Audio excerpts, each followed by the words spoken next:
পুনৰ যুৱতীক হত্যাৰ চেষ্টা প্ৰেমিকৰ প্ৰেমৰ সম্পৰ্ক বিচ্ছেদৰ বাবে যুৱতীক হত্যাৰ অপচেষ্টা আন এক ব্ৰেকিং নিউজ পুনৰ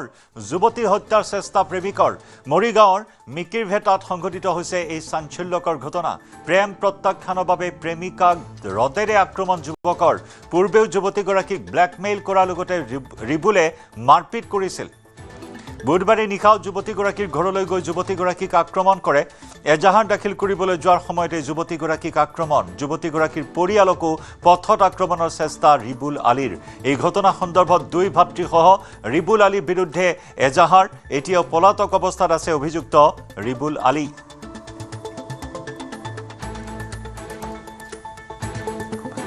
এটা ভালপোৱা ৰিলেশ্যনত আছিলোঁ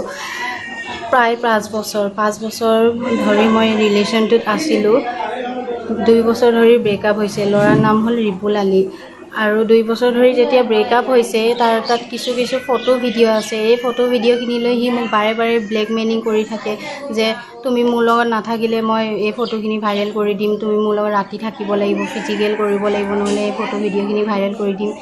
আৰু ভাইৰেল কৰিম বুলি মোক বহুতবাৰ মাৰাৰো ভাবুকি দিছিলে তাৰ লগতে তাৰ লগৰো কিছু আছে 2-3 মান সিহঁতেও মোক ভাবুকি দিয়ে যে সিহঁতে মোক মাৰিব সিহঁতে মোক কাটিব কালি মই জবৰ কাৰণে মই নগাঁৱত থাকোঁ কালি মই নগাঁৱৰ পৰা আহিছোঁ মই ঘৰত প্ৰায় 4-5 মান বজাত আৰু ৰাতি প্ৰায় 10:30 বজাত মোৰ তাত এটা আননং নম্বৰত কল অহাত মোক কয় যে আৰু যোনটো নম্বৰত কল আহিছে সেই নাম্বাৰটো হ'ল তাৰ বায়েকৰ নাম হ'ল টুনি বেগম বায়েকে মোক কল কৰি মাতিছে যে তুমি অলপমান বাহিৰত ওলাই আহা তোমাৰ লগত মোৰ ইম্পৰ্টেণ্ট কথা আছে মই বাহিৰলৈ ওলাই যোৱাত সি লগতে এখন বাইক লৈ হাতত এডাল ৰড লৈ আহি মোক মাৰপিট কৰি মোৰ ফোনটো দলিয়াই ভাঙে মোক মাৰপিট কৰে মোক চুলিত ধৰি মোৰ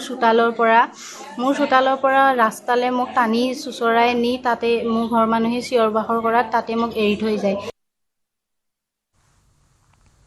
আৰু ইফালে নলবাৰীৰ লাভ জেহাদৰ চাঞ্চল্য মাৰ নৌজাওঁতে বঙাইগাঁৱৰ অভয়াপুৰীত সংঘটিত হ'ল এক ভয়ংকৰ ঘটনা নৈৰ ঘাটত হিন্দু নাবালিকাক যৌন নিৰ্যাতনৰ অপচেষ্টা চলাই মাৰপিট কৰিলে ৰফিকুল ইছলাম নামৰ এটা লম্পটে নাবালিকা কন্যা সন্তানক উদ্ধাৰ কৰিবলৈ যোৱা মাতৃকো আক্ৰমণ কৰিলে কাছাৰীপেটিৰ ৰফিকুল ইছলামে অভয়াপুৰীৰ হালধিবাৰীৰ নৈৰ ঘাটত মাতৃকন্যাই কাপোৰ ধুই থকা অৱস্থাত সংঘটিত হয় এই চাঞ্চল্যকৰ ঘটনাটো লম্পট ৰফিকুলৰ আক্ৰমণত আহত হৈছে মাতৃকন্যা এই ভয়ংকৰ ঘটনাৰ পিছতে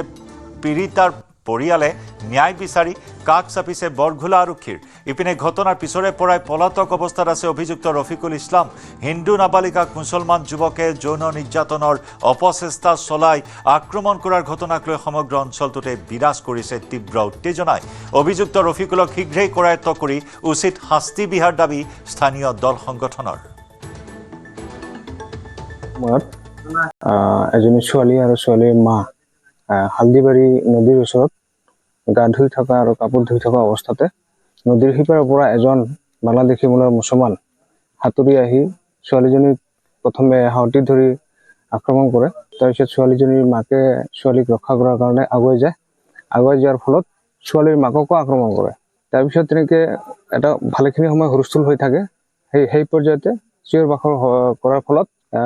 কিছু মানুহ আগুৱাই আহে তাৰ ফলতে ল'ৰাজন তাৰ পৰা পলায়ন কৰে আৰু ল'ৰাজনৰ নাম হ'ল ৰফিকুল ইছলাম আজি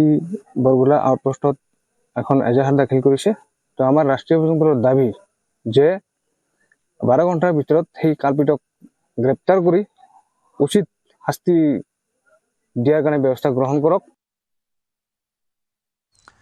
আমাৰ সতীৰ্থ সাংবাদিক উপানন্দ শৰ্মাৰ সৈতে সংযুক্ত হৈছোঁ উপানন্দ বৰ্তমান অভিযুক্ত লম্পট ৰফিকুলৰ বিৰুদ্ধে কেনেদৰে চলিছে অভিযান হয় জয়ন্ত অভিযান আৰক্ষীৰ তৰফৰ পৰা অব্যাহত আছে কিন্তু এতিয়ালৈকে কিন্তু সেই লম্পট যুৱকজনক কৰায়ত্ব কৰিবলৈ সক্ষম হোৱা নাই আৰু আৰক্ষীৰ ফালৰ পৰা কোৱা হৈছে যে চেষ্টা অব্যাহত আছে আৰু তেওঁলোকক শীঘ্ৰেই কৰায়ত্ব কৰিবলৈ সক্ষম হ'ব আৰু কিন্তু বিভিন্ন দল সংগঠনে আচলতে আশ্চৰ্য প্ৰকাশ কৰিছে যে বৰ্তমানলৈকে কিয় সেইজন লম্পটক কৰায়ত্ব কৰিবলৈ সক্ষম হোৱা নাই আৰক্ষী যিহেতু ভাষ্য প্ৰদান কৰিছে যে তেওঁলোকে অভিযান অব্যাহত আছে আৰু নিশাৰ ভাগতো তেওঁলোকে অভিযান চলাইছিলে কিন্তু বৰ্তমানলৈকে কিন্তু যিহেতু গ্ৰেপ্তাৰ কৰিব পৰা নাই আটক কৰিব পৰা নাই গতিকে দল সংগঠনে বৰ্তমান দাবী জনাইছে যে শীঘ্ৰে ব্যৱস্থা গ্ৰহণ কৰিব লাগে আৰু কঠোৰতম ব্যৱস্থা গ্ৰহণ কৰিব লাগে যাতে সঘনাই এইদৰে ঘটনা সংঘটিত নহয়। নলবাৰীৰ ঘটনা চাঞ্চল্য মাৰ নযাওঁতে এইবাৰ অভয়াপুৰীত পুনৰ এই ঘটনা সংঘটিত কৰিলে, গতিকে সেই যুৱকজন সেই লম্পট ৰফিকুলৰ প্ৰকৃত পৰিচয় কি, তেওঁৰ অপৰাধৰ সৈতে পূৰ্বতে জড়িত নেকি, সেই কথাও কিন্তু দল সংগঠনে বৰ্তমান সময়ত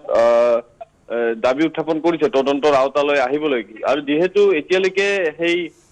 লম্পটক কৰায়ত্ব কৰা নাই,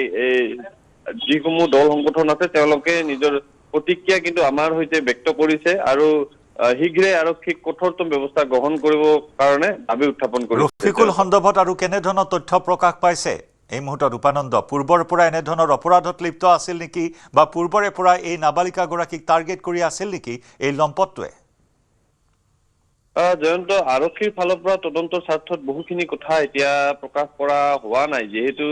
সমগ্ৰ বিষয়টো তদন্তৰ আওতাত আছে, গতিকে আৰক্ষীয়েও মুখ খোলা নাই। আৰু যিহেতু আৰক্ষী এতিয়ালৈকে সফল হোৱা নাই, গতিকে তেওঁলোকে বৰ্তমান সময়ত কিন্তু এই বিষয়ে কোনো কথা তেওঁলোকে ক'ব বিচৰা নাই। অকল তেওঁলোকৰ ফালৰ পৰা জানিব দিয়া হৈছে যে তেওঁলোকে সেই লম্পটৰ সন্ধান চলাই আছে আৰু হয়তো সম্ভৱ হলে কিছু সময় পিছত তেওঁলোকে তেওঁক কৰায়ত্ব কৰিবলৈ সক্ষম হ'ব। কিন্তু যি তেওঁৰ অপৰাধ বা সেই সম্পৰ্কে কিন্তু বৰ্তমানলৈকে কিন্তু আমি জানিব পৰা নাই। আৰু যিহেতু সেই অঞ্চলটো দুৰ্গম অঞ্চল আৰু অভয়াপুৰী চহৰৰ পৰাও কিছু নীলগত হয় আৰু আইন নদী পৰীয়া অঞ্চল, গতিকে নিশ্চয় যিসমূহ অঞ্চল